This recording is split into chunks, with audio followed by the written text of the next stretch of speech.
The moment my best friend dashes into the lottery shop ahead of me and rattles off that familiar string of numbers, I know instantly that she has been reborn too. In my past life, my best friend and I were shortlisted for an interview at a Global 500 company just before graduation. However, there was only one opening available. On the day of the interview, I had a sudden urge to buy a lottery ticket, but as a result, I missed the interview, and my best friend got the job. As it turned out, I won the jackpot, totaling $50 million.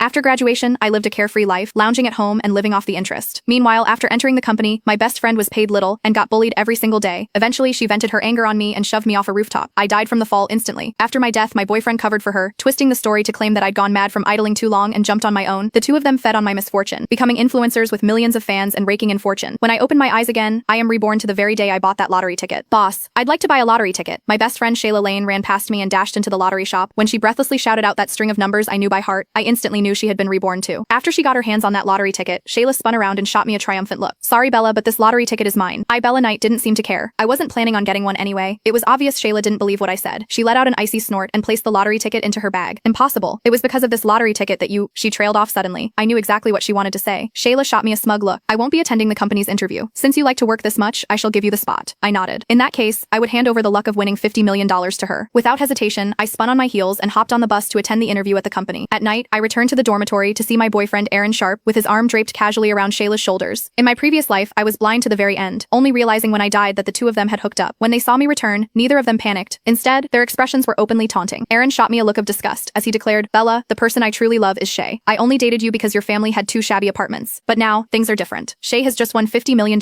and will be living in wealth from now on. I don't have to sacrifice myself to be with someone as repulsive as you anymore, just for the sake of money. I clenched my fists tightly. So, this was the truth. Shayla and Aaron both hailed from the suburbs. One was my closest friend, the other my boyfriend. So, when it came to spending money on them, I never kept count. I belatedly realized that they were merely leeching off me. Since fate had given me a chance to be reborn, I was determined to make them repay every last thing they took from me, 1,000 times over. Shayla sneered, Bella, the only reason I had given Aaron up reluctantly was because your family was slightly better off than mine. Now that I've won $50 million and achieved financial freedom, what chance do you have against me? You're destined to spend the rest of your life slaving away. But Aaron and I are different. We're going to travel the world together, and our life is something you could never even imagine. After they packed up their stuff, they moved out of the dormitory. As I watched them leave, a smirk played on my lips. How naive of them. Did they really think a windfall like that could ever land on them? I aced the interview and secured an offer from the Global 500 company. This was already the highest level I could reach with my education. The company was a fair distance from my home. So after I talked it over with my parents, I decided to buy a place closer to work. When I arrived at the sales center, the agent showed me a few units. Suddenly, a familiar voice rang out at the entrance. Anyone here? Show us the best units you have here. I turned my head to see an arrogant-looking Aaron strutting in with Shayla in his arms. Upon spotting me, the two quickly came over and mocked. Bella, what are you doing here? Can you even afford to buy a house? We've already looked it up. The shabby apartments of yours wouldn't even cover the down payment for a house in the city center. Hearing that, the sales agent who had seemed helpful just moments ago instantly grew cold and distant toward me. I retorted, so, what if I can't buy it? Can you? Shayla stuck her chin up and declared arrogantly, of course. I'm going to win $50 million.